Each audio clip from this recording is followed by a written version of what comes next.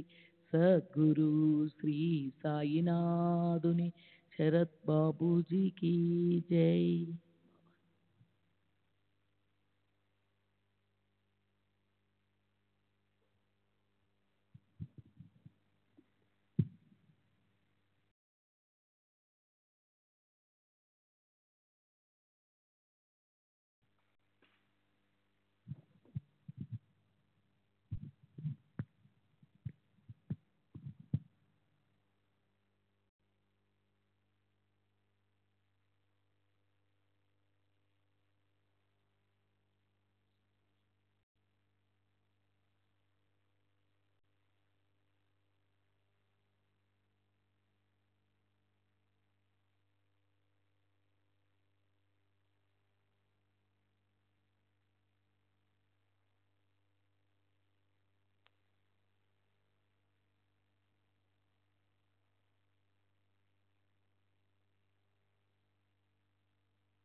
श्री सच्चिदानंद सद्गुरु साईनाथ महाराज की जय। सद्गुरु श्री साईनाथ शरद बाबू जी की जय। साई रहम नजर करना, बच्चों का पालन करना। साई रहम नजर करना, बच्चों का पालन करना। जाना तुमने जगत पसार, सब ही झूठ जमाना। जाना तुमने जगत पसार, सब ही झूठ जमाना। साई रहम नजर करना, बच्चों का पालन करना। साई रहम नजर करना, बच्चों का पालन करना। मैं अंधा हूँ बंदा आपका, मुझसे पथ दिखलाना। मैं अंधा हूँ बंदा आपका, मुझसे पथ दिखलाना। साई रहम नजर करना, बच्चों का पालन करना। साई रहम नजर करना, बच्चों का पालन करना। दास गणों कहे अब क्या बोलूं, थक गई मेरी रसना। दास गणों कहे अब क्या बोलूं, थक गई मेरी रसना। साई रहम नजर करना, बच्चों का पालन करना। साई रहम नजर करना, बच्चों का पालन करना। रहमो नजर करो अब मोरे साई, तुम बिना नहीं मुझे माँ बाप भाई। रहमो नजर करो मैं अंधा हूँ बंदा तुम्हारा। मैं अंधा हूँ बंदा तुम्हारा। मैं ना जानू, मैं ना जानू, मैं ना जानू अल्लाह इलाही। रहमो नजर करो, रहमो नजर करो अब मोरे साई, तुम बिना नहीं मुझे माँ बाप बाई रहमो नजर करो काली जमाना मैंने गमाया काली जमाना मैंने गमाया साथी आखिर का साथी आखिर का साथी आखिर का तुम बिना कोई रहमो नजर करो रहमो नजर करो अब मोरे साई तुम बिना नहीं मुझे माँ बाप बाई रहमो नजर करो अपने मस्जिद का झाड़ू गड़ो है अपने मस्जिद का झाड़ू गड़ो है मालिक हमारे मालिक हमारे मालिक हमारे तुम बाबा साई रहमो नजर करो रहमो नजर करो अब मोरे साई तुम बिना नहीं मुझे माँ बाप बाई रहमो नजर करो। श्री सच्चिदानंद सद्गुरु साईनाथ महाराज की जय। सद्गुरु श्री साईनाथ शरद बाबू जी की जय।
श्री सच्चिदानंद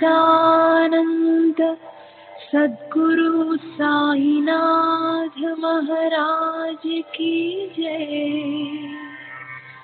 सद्गुरु श्री साईनाथुनि शरद बाबू जी की जय।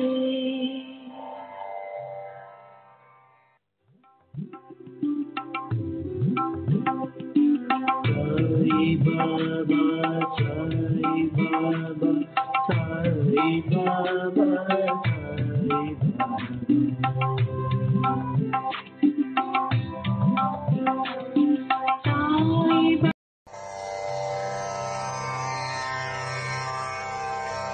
श्री सच्चिदानंद सद्गुरु साईनाथ महाराज की जय। सद्गुरु श्री साईनाथुनि शरद बाबू जी की जय।